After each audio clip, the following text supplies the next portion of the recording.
তার মানে আমরা আল্লামা শাবনী রাহমাহুল্লাহ এবং শেখ আব্দুল কাদের জিলানী রাহমাহুল্লাহর বক্তব্য দ্বারা আমরা স্পষ্টভাবে বুঝতে পারলাম যে আহলে সুন্নাত ওয়াল জামাতের অপর নাম হচ্ছে আহলে হাদিস।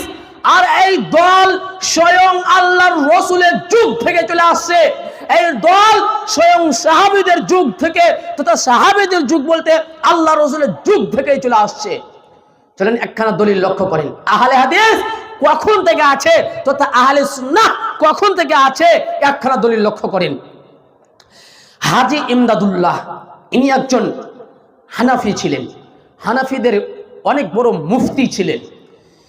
তিনি স্পষ্টভাবে বলছেন হাকিকাতুল ফিকহ দ্বিতীয় খণ্ড 228 নম্বর পৃষ্ঠার মধ্যে স্পষ্টভাবে বলেছেন হালাকে আহলে হাদিস কুল সাহাবাতে, অর্থাৎ অতঃপর সমস্ত সাহাবাই আহলে হাদিস ছিলেন। তার মানে কি বুঝতে পারলেন? যখন সমস্ত সাহাবাই আহলে হাদিস, তার মানে আহলে হাদিস দল আজকের নয়, আহলে সুন্নাত ওয়াল জামাত দল আজকের নয়, তারা অতীত থেকে চলে আসছে, স্বয়ং আল্লাহর রাসূলের যুগ থেকে চলে আসছে। শুধু তাই নয়, মুহাম্মদ ইদ্রিস কান্ধলভি ইনি একজন হানাফি বিদ্বান, হানাফিদের কাছে ইনার মান মর্যাদা অনেক ছিলেন, ইনি আকাবির হানাফি। তিনি স্পষ্টভাবে বলছেন ইজতিহাদ আর তাকলিদ কি বিমিসাল তাহকিক 48 নম্বর পৃষ্ঠাতে বলছেন আহলে হাদিস তো তামাম সাহাবা থে, অর্থাৎ আহলে হাদিস তো সমস্ত সাহাবাই ছিলেন। এবার আপনি চিন্তা ভাবনা করেন যে যারা আমাদেরকে বলে যে আহলে হাদিসরা ইংরেজদের জামানায় সৃষ্টি হয়েছে, তারা চিন্তা ভাবনা করেন যে তারা শুধুমাত্র আমাদের উপর মিথ্যাচার করছে, মিথ্যাচার ছাড়া আর কিছুই নয়, শুধুমাত্র মিথ্যাচার করছে। ইনশাআল্লাহ কাল কিয়ামতের মাঠে তাদেরকে পাকড়াও করা হবে, কাল কিয়ামতের মাঠে তাদেরকে ধরা হবে যারা আমাদেরকে বলে যে আহলে হাদিসরা ইংরেজদের জামানায় সৃষ্টি হয়েছে, কাল কিয়ামতের মাঠে তাদেরকে পাকড়াও করা হবে ইনশাআল্লাহ। কিন্তু আজকের ইতিহাস দ্বারা আপনারা সকলেই জানতে পারবেন যে কোন দল ইংরেজদের জামানায় সৃষ্টি হয়েছে, সেটা বিস্তারিত আলোচনা করব ইনশাআল্লাহ। সম্মানিত সুধীবৃন্দ, যারা আমাদেরকে বলে যে আহলে হাদিসরা ইংরেজদের জামানায় সৃষ্টি হয়েছে, তাদের জন্য আমরা কয়েকটা কথা বলতে চাই। এক নম্বর কথা, যখন তারা শাইখুল ইসলাম ইমাম ইবনে তাইমিয়া রাহিমাহুল্লাহর বই থেকে দলিল দেয়, তখন তারা বলে শাইখুল ইসলাম ইমাম ইবনে তাইমিয়া একজন আহলে হাদিস ছিলেন।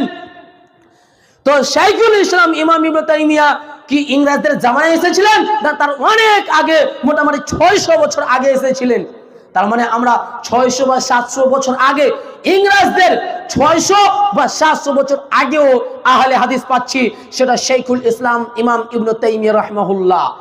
শুধু তাই নয়, বরং ইমাম তিরমিজি রাহিমাহুল্লাহ আজ থেকে নিয়ে মোটামুটি 1200 বছর আগে তিনি স্পষ্টভাবে সুনানে তিরমিজি হাদিস নম্বর 2229 নম্বর হাদিসে স্পষ্টভাবে বলেছেন যে মুক্তিপ্রাপ্ত দল হচ্ছে আহলে হাদিস, মুক্তিপ্রাপ্ত দল হচ্ছে আহলে হাদিস।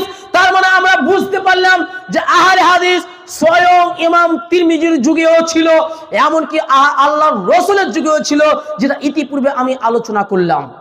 সম্মানিত উপস্থিতি, তার মানে আহলে হাদিস এবং আহলে সুন্নাত এই দুইটা নাম একই নাম, এই দুটার অর্থ একই অর্থ।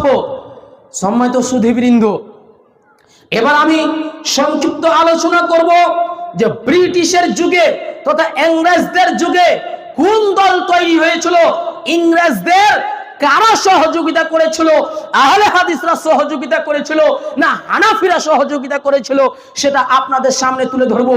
কেন অনেক হানাফি আমাদেরকে বলে থাকে যে আহলে হাদিসরা হচ্ছে ইংরেজদের জামানায় সৃষ্টি।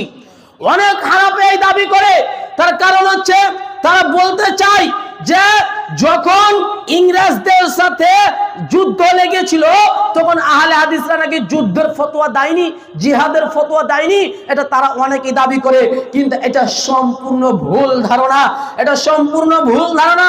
উলামায়ে হিন্দ কা শানদার মাঝি, এটা হানাফিদের বই, উলামায়ে হিন্দ কা শানদার মাঝি 4 খণ্ড 179 নম্বর পৃষ্ঠাতে স্পষ্টভাবে আছে যে যদি কোনো ব্যক্তি জিহাদের সেই সময় ফতোয়া দিয়েছিলেন, তার নাম হচ্ছে